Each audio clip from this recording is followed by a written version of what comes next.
every founder who is a founder is probably still finding themselves. Okay. Like they are not at the stage where they have figured it all out, and it's almost never that we have figured it all out. So there's many people like me who still like trying to find themselves, trying to find their purpose, and trying to find like where where they want to be.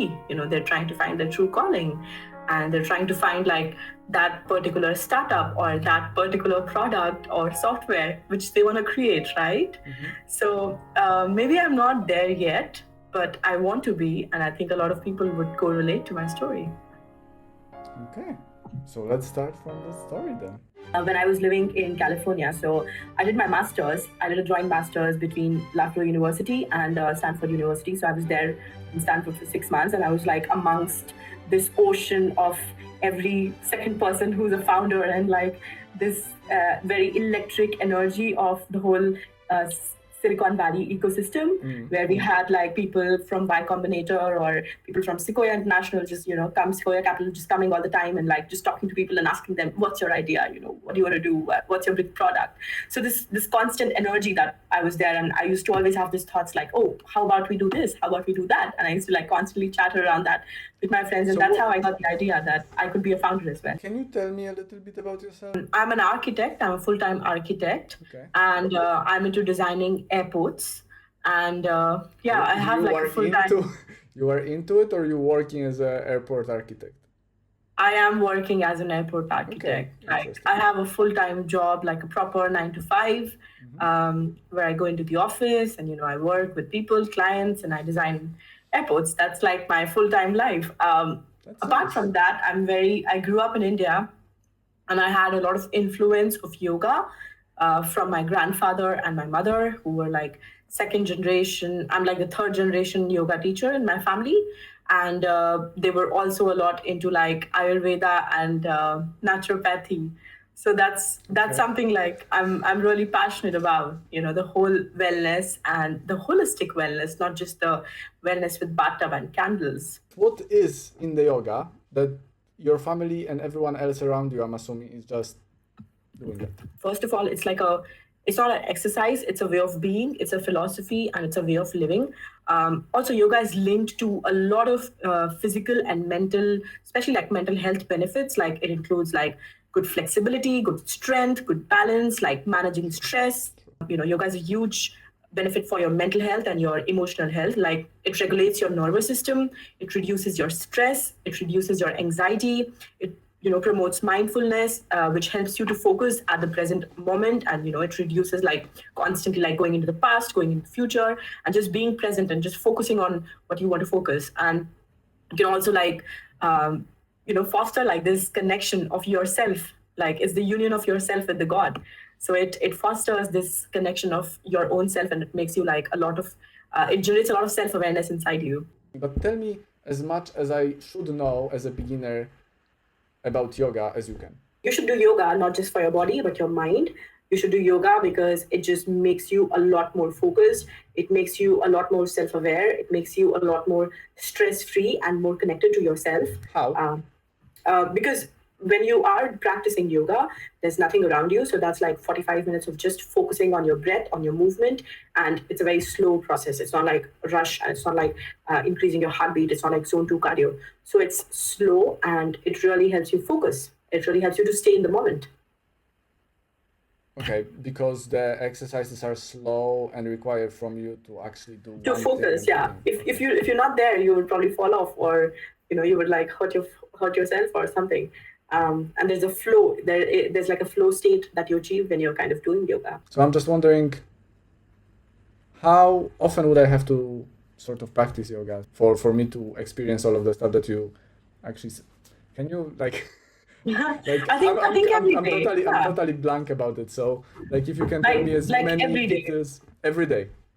Yeah. And so does it have to be like 6 a.m. in the morning, and like I need to be on the spot like in army or something, or? I mean, ideally, it should be in the morning. It should be the first thing that you do after you wake up because your mind is cleansed. You don't have like thoughts running in your head.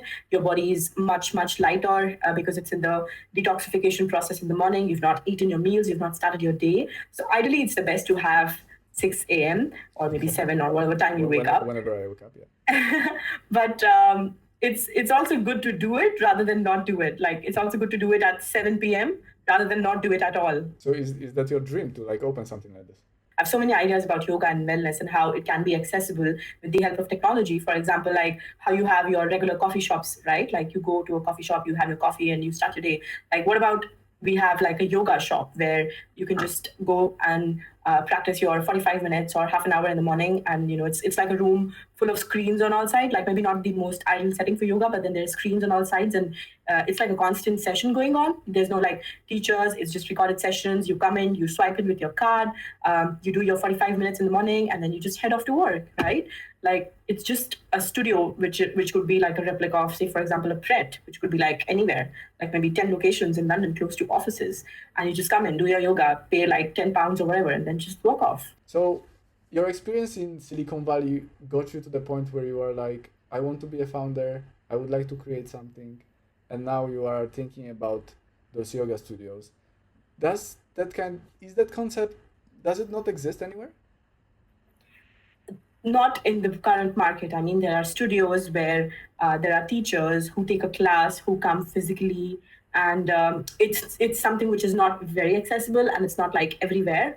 It's not like a studio in the middle of the city where you can just just go and do your thing and come back, and it's not very accessible. Because the idea you have is very interesting. You go into the place, and it's basically 24-hour studio where you have screens. There is no people there except of those who actually want to practice yoga. Yeah. So there is no people who are showing you what to do. There are screens that are showing you what to do basically 24 hours. So whatever you feel like it, if your morning is at 6 a.m., if your morning is at 10 a.m., or like if you don't have mornings, then you just go there, and that's what it is, right? Yeah, but like imagine a big room with a big screen. Like I'm talking about like a room which is probably like Like cinema size?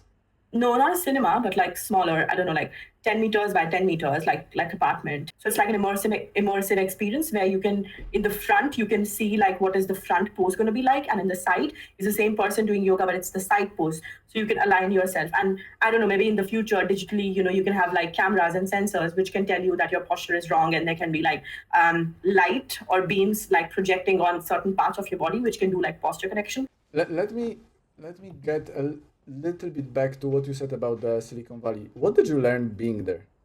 Do not give up. Okay, that's a really good one. Yeah, it's one of my favorites, I would say. Because they are constantly like, when you're a founder at the age of 19 or 21 or 25, you're always questioned by people about your ideas, about your identity, about your intentions, about your work. And the only thing that I saw, which was the common thread in people who made it, was that they did not give up, right? Because you're going to get like all sorts of challenges. You're going to get like everything, right? You have to give up on your life in certain ways, and you have to give up on instant gratifications, maybe family, maybe money, everything. But then the fact that you didn't give up, that's what takes you higher, right? Yeah. So, as you know how difficult, or like you saw how difficult it is to be a founder, why do you want to be one? Why do you want to be an entrepreneur? Why do you want to create your own business and go into that unknown and uncomfortable place, which is creating a business, rather than staying on 9 to 5 and have comfortable life and don't worry about anything outside of those time hours that you are working? Like why people go there? There's different reasons. I think for me the reason is like creating something is a very spiritual process, envisioning something which has never been there, and believing it, and probably you're the only one believing that. It's one of the most spiritual thing, or the most spiritual experience you can have. It's like worship, it's like a prayer, it's like doing something which has never been done, creating something which has never been created, dreaming and actually like living it. And the reward that you get, like it's just amazing, right? Like it's also if you think scientifically, is a dopamine chase. Like there's this book called Dopamine Nation, which only talks about how you want to achieve things and how dopamine is released in the chase and not the reward. So when we chase something, when we try to build something with the hope that one day this will work, we are firing our neurotransmitters for dopamine. And that's what gives us the reward. That's what gives us the pleasure. So would you say that's why all of the founders, or like not all of them, but a lot of the people who are building the businesses from scratch are actually able to persist for a longer time because the dopamine release is always there? Yes. That would actually make sense why a lot of people are doing that without seeing instant gratification. And that combined with uncertainty, right? Like that combined with the fact that, oh, is this going to work? Is this not? And then on top of that, you increase the stakes. So it's first of all dopamine, and then it's uncertainty, which all of us love, which we don't. Well, we love mystery. We just love things which we don't know about. We love the element of surprise that's there in the whole founding business, in the whole entrepreneurship. yeah. And then also the fact that the reward is too high. It's like almost a lottery ticket high, you know. It can go up to like millions, right? It is very interesting how so many people who are deciding to go into that space are actually persisting and doing that against the odds, you know, because the odds are really small. What's stopping you at the moment from starting your own, you know, the chasing the dream that you want to chase? Because I think I've just come to a new country, and there's a lot of like visa process that I still have to go through, and I have to be employed to be on a skilled worker visa. So I can't really quit my job at the moment. So that's stopping me. And when I'm working, then I'm too comfortable. But then I also teach yoga on the side. So I am kind of like building my community, and I'm kind of like putting something in it. So it's not stopping me, it's slowing me. Okay. Like I'm building, I'm taking like one step forward every day. But maybe I should run a mile, but I'm just taking one step. So it's not stopping, but just So slowing me. you slowly preparing yourself to actually shoot up once the visa is there, right? Yeah. How long do you think it's gonna take you? 5 years.